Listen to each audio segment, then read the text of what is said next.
¿Por qué es importante evitar las dualidades, es decir, los pares de opuestos? El Bhagavad Gita en muchos versos nos insta a que entendamos que los contactos de los objetos, todo lo que vemos por aquí, este precioso río, estas preciosas cañas, ese bosque, esa montaña, con los sentidos nos provocan altibajos, frío, calor, éxito, derrota, placer y disgusto, una serie de pares de opuestos, de dualidades que nos perturban la mente. Es decir, tenemos que entender que después de ese contacto es como una ola que nos va a subir. Entonces, cuando suba nos podemos venir arriba de euforia, cuando hemos obtenido el éxito, y cuando nos vengamos abajo, cuando baje la ola, pues estaremos en un estado más depresivo. Entonces, una de las características de los primeros requisitos que debería cumplir alguien que siga el camino del yoga sería esa ecuanimidad mental.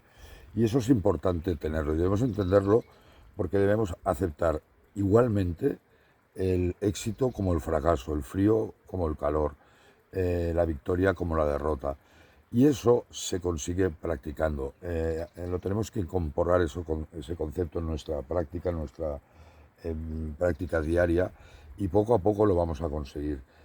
Eso nos va a lograr sobre todo una calma mental. Es como el lago que está en calma, que no está perturbado por nada y está absolutamente estable. Alguien que mire ese lago en calma, como yo podéis ver este precioso río que hay aquí detrás, le dará una sensación de calma.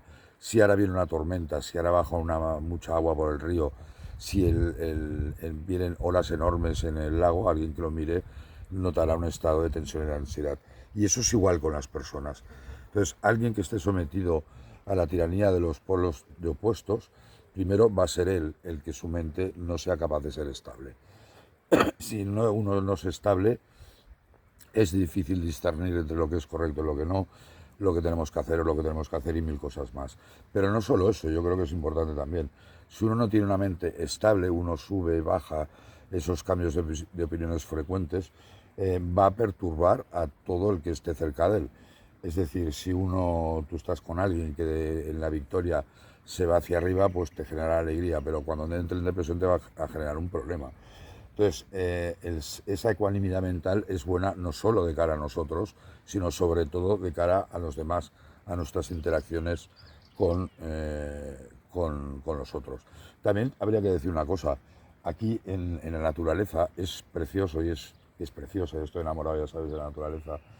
Estoy ahora, hace mucho calor y estoy en medio del río, literalmente hundido aquí. Si veis, por aquí está el agua que cae. Pero aquí es muy fácil estar estable. Yo ahora no tengo absolutamente ninguna perturbación externa. Todo está en calma, tranquilo. De vez en cuando sí que pasa una culebrita de agua, pero aquí son inofensivas. Pero es muy difícil que yo me desestabilice. Ahora, cuando baja a la gran ciudad, cuando vuelva a las rutinas del trabajo, cuando esté embotellado en un semáforo, cuando Hacienda vaya detrás mío, cuando mil cosas más ocurran, es cuando realmente ahí tenemos que demostrar el por qué necesitamos tener esa calma mental que no nos afecte. Es imposible, no lo es, yo lo he conseguido, yo siempre he sido una persona, pensar que he sido durante 30 años empresario, he tenido delegaciones y filiales fuera, en América Latina, he tenido un proyecto importante en África, y no es fácil cuando te van mal las cosas mantener esa estabilidad mental y cuando tienes un triunfo no subirte arriba. Pero al final el yoga, para mí, una de las cosas que te enseña es mantener esa ecuanimidad mental.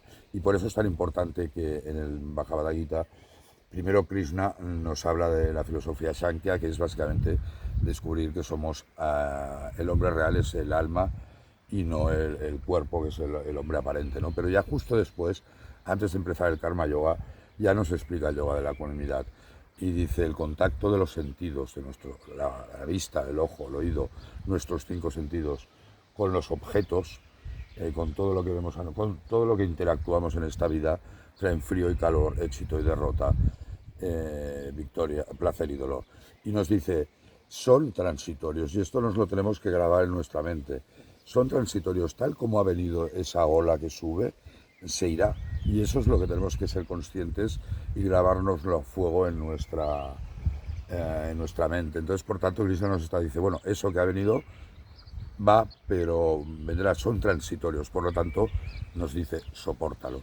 Y eso es lo que tenemos que aprender, a soportar esos cambios, esas dualidades para mantener una ecuanimidad mental. Muchísimas gracias, Namaste.